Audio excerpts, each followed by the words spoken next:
Hi, everybody, and welcome to episode 61 of TalentED. I'm Dr. Eric Skansen, and today we have an incredibly insightful guest with us. Charle Peck is a visionary co-creator of the Thriving School Community Program. She's an innovative, which is an innovative initiative aimed at really enhancing the mental health and well-being of both educators and students. Such a timely topic. She's got dual masters in education and social work, and over 2 decades of experience in the K-12 sector. She has a unique perspective on the challenges faced by both adolescents and their families, and her transition from a high school teacher to a clinical therapist has equipped her to address these challenges effectively, particularly in crisis situations, which never happen, but she's totally prepared for that. Also a published author and host of the Thriving Educator podcast. Welcome, Charle. Please tell us a little bit about yourself. Wow. Well, that was a lot. I mean, that was a lot. I will say what's neat about my background is I get to think like an educator, having taught high school for 18 years and being in the K through 12 space for over 20 years. When my students were struggling, it allowed me to step outside of the classroom and become a therapist, but really getting that education and seeing the structural problems. So that's why I did that. That's where I'm coming to you all from. That's really an amazing intersection. I mean, we don't see that a ton, right? Yeah. There's not a lot of replication of that, and I think that's what makes you so special is the intersection of former teacher and now service provider, really focusing on student well-being and staff well-being. Uh, Let me ask you this: why aren't traditional school supports improving student mental health? And that's a large statement. I mean, I It should. is. There's a lot of reasons. Go ahead. What are you thinking? I am sure that there are instances where, yes, we do support individual student mental health, but as a whole, we're seeing this shift happen where there's more anxiety, more depression, more substance abuse. Why is the traditional school supports not addressing this? Well, we have more information now. We have more about the brain. We have an understanding about child development. We understand what influences learning and how it impacts how we show up as educators and supporting our kids, or not being able to function enough to support our kids because we're not supporting our own needs. We know all of this information now, but we're still trying to teach the same darn way we were. We're still trying to equip students with skills to make them more resilient, but we're not equipping the educators and the staff. It's a whole school community staff that needs to be equipped in order to show up better, again, as ourselves, to function better as ourselves, but also to model this for our kids and share with them what we know. We're trying to equip them, but we're not equipping ourselves. And if you think about it, think about college education programs for teachers.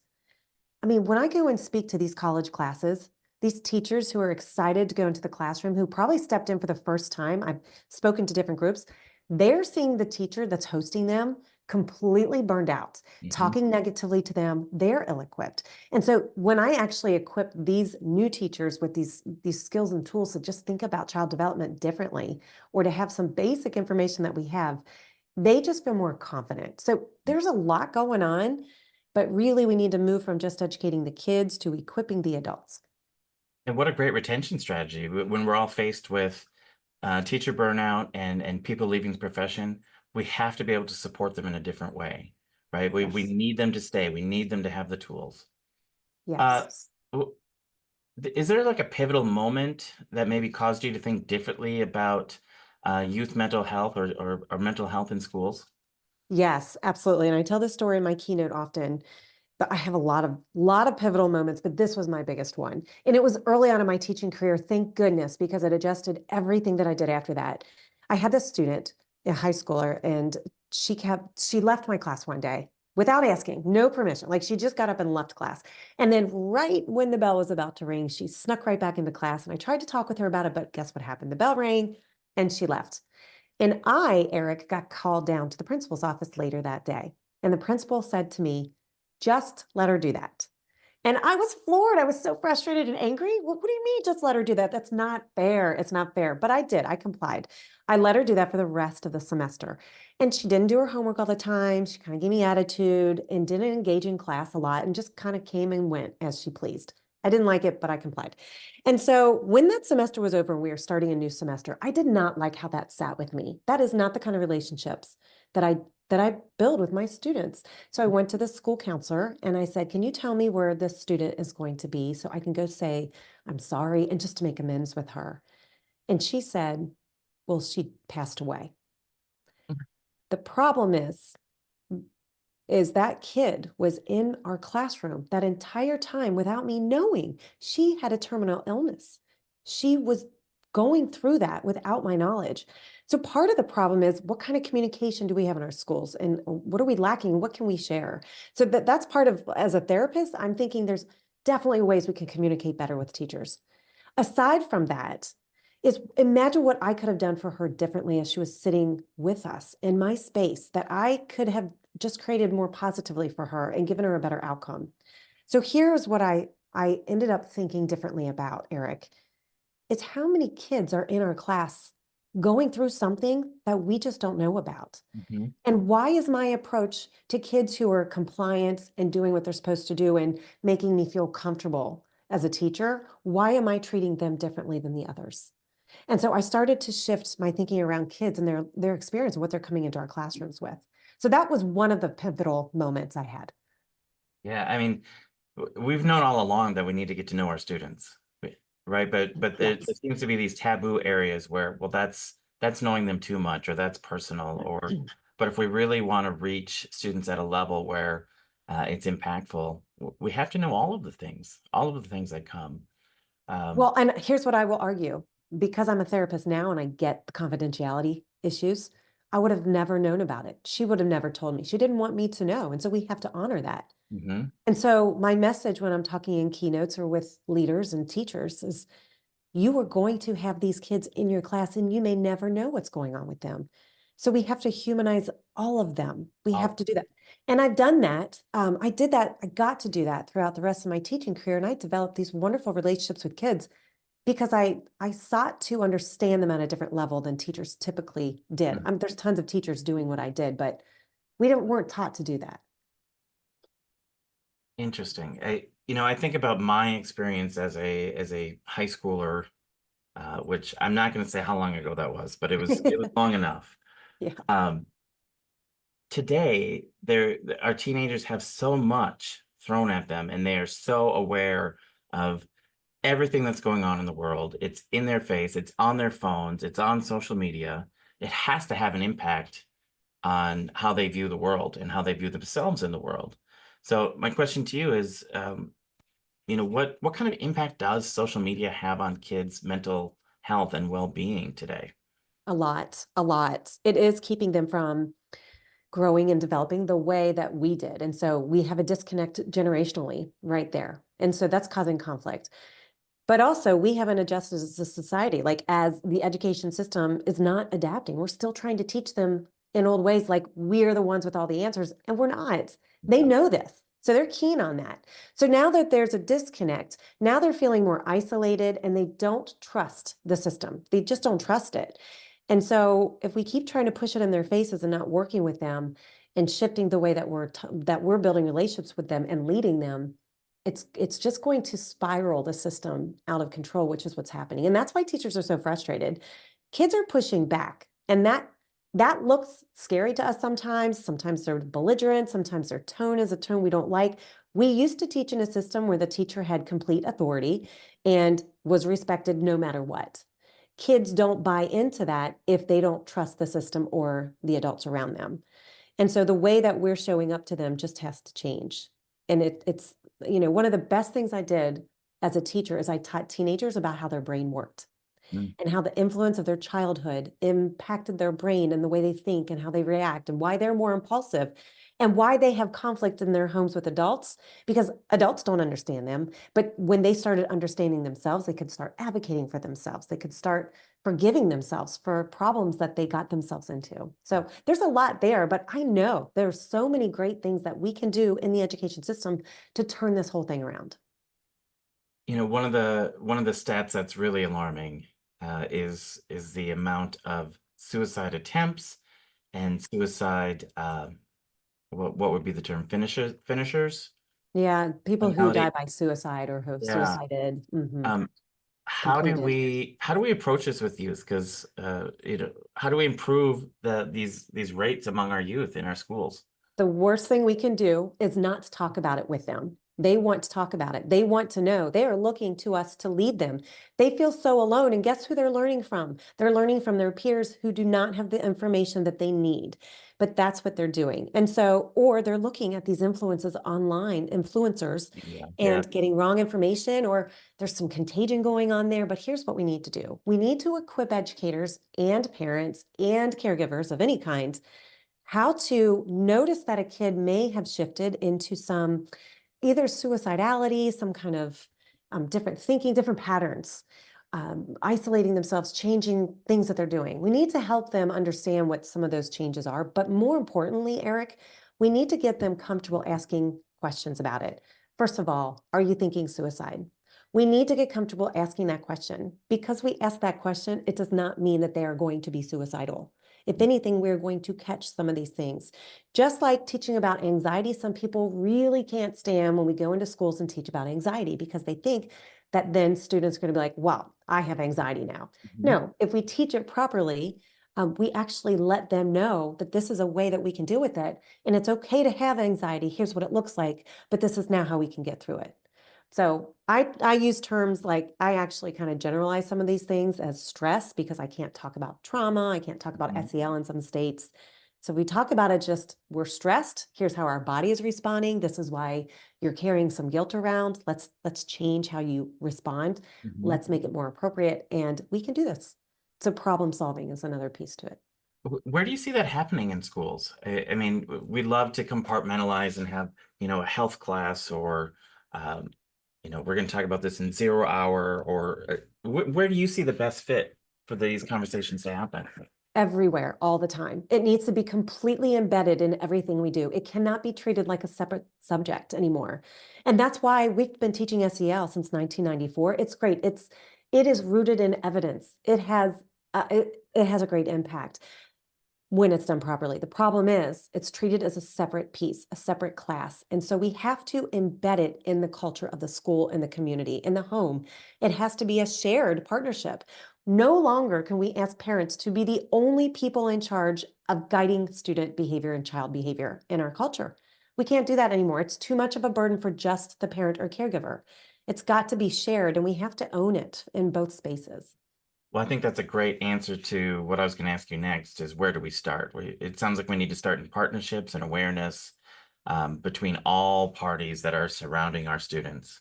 Yes. Okay. So everybody's thought is usually the home. Absolutely. We definitely know kids are born into homes, right? And we do need that influence to start there. But we already know that. We're already supporting that. We need to integrate these things into schools in a way that is easily absorbed, easily understood, all through K through 12 and on the higher ed level as well. We need to start ingraining the right way to talk about stress, for example, like I'm stressed, I have anxiety. They're two very different things, but it doesn't mean I get to step out of it. We need to learn to sit in discomfort. We need to learn how to talk about it in a way that we can talk positively and say, okay, what are you feeling? What's it look like? Now that you notice, how can we shift it? Let's not get stuck there. It can be simplified, and that's what we're doing right now in schools. Would you say there's a particular group or like who has the most significant impact on improving the youth mental health crisis today? Anybody who's making strong relationships with kids, anybody who's willing to make strong relationships or positive relationships with kids. That can be the caretaker in the school. That can be the front office people. They often do these things and they are overlooked. They have a strong desire to support kids too. And so when we just put all of it on the parent or the caregiver or the school social worker or the school counselor, There is no way we are going to make the transformations that we need to do. I mean, we've got to get everybody involved. And so people get into education typically because they actually do like kids. They just get frustrated with the system, and they get frustrated with kids because they don't understand where it's coming from, or they feel powerless in a system that doesn't support them. So if we give them tools to talk about this, to not be therapists, but to actually have common language that they can share with the school counselors, school social workers in a matter of support. That is good. But also, I know that we can equip teachers to keep kids in classes longer so that they're not being like, oh my gosh, I don't know what to do. So take them and fix them, please.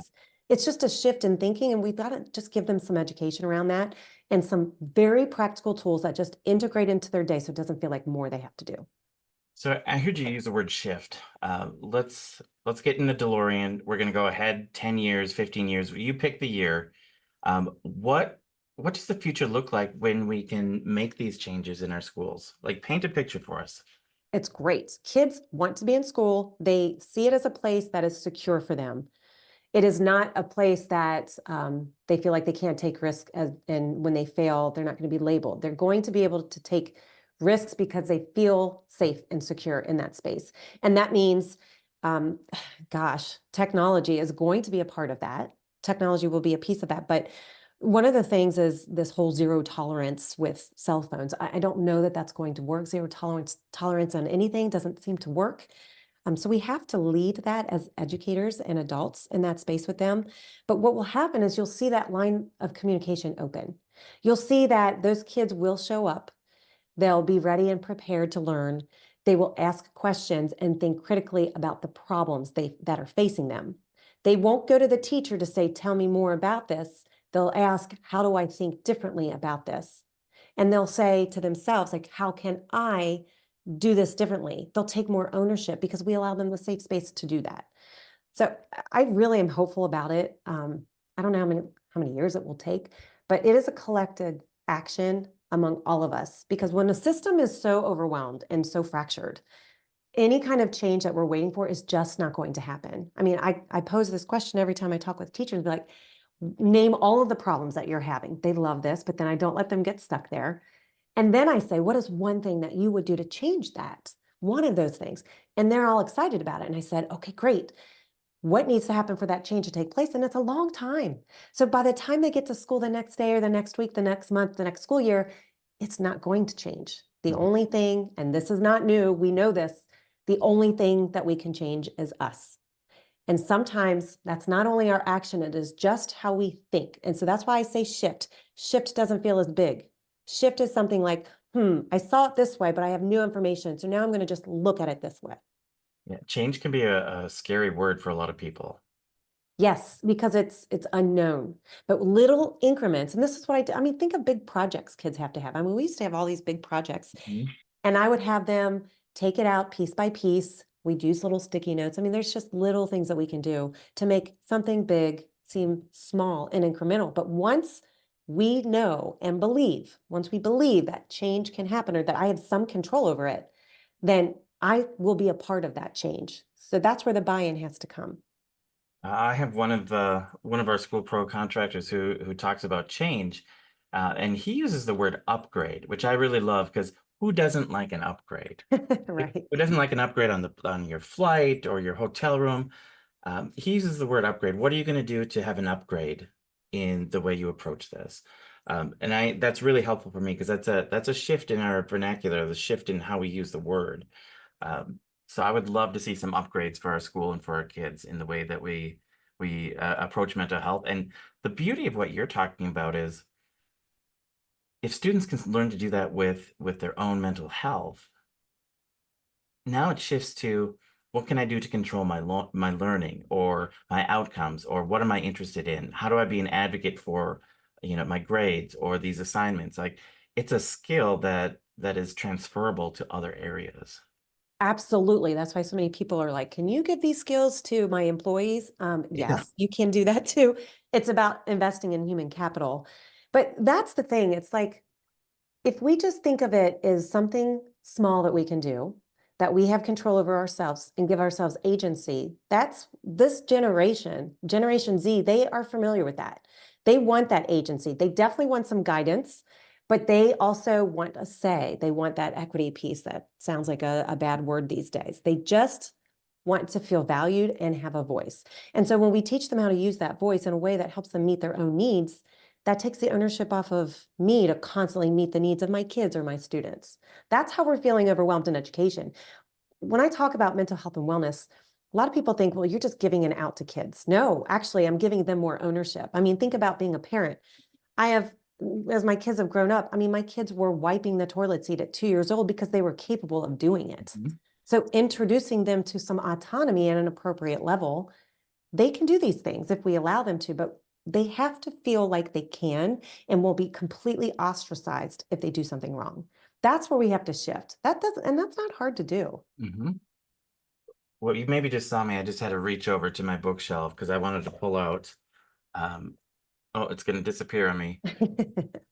The same book that's sitting behind you. Can you give us just a little bit of background on this book and then lead into, you have a new one coming out as well. That's right. Yes, out of a need that came about the work that I'm doing. So Dr. Cameron Caswell is an adolescent psychologist, and she and I had similar ideas. So she works with teens a lot, and she works with parents. But with my education piece, I was like, we've got to do something. We've got to give them some tools, some educators' tools to work with that just integrate into their daily practice.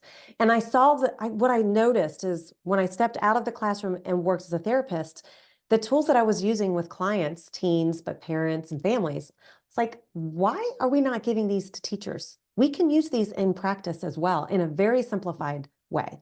And some of the language too, like reframing. We can all do that. We can all do this. And so that is what these 9 skills are. There are 9 essential skills that if we acquire them, there are 3 sections of them that deal with 3 different things. So the very first set deals with me and my own mental health and wellness, or managing myself.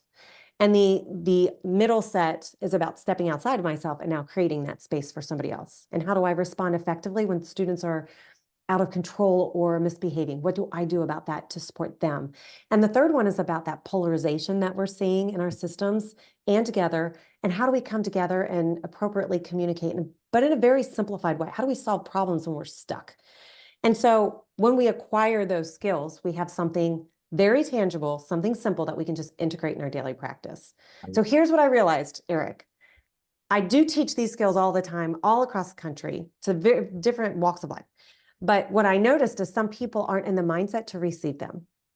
And so Joshua Stamper and I got together. He's a former principal, but he also teaches leadership and trauma.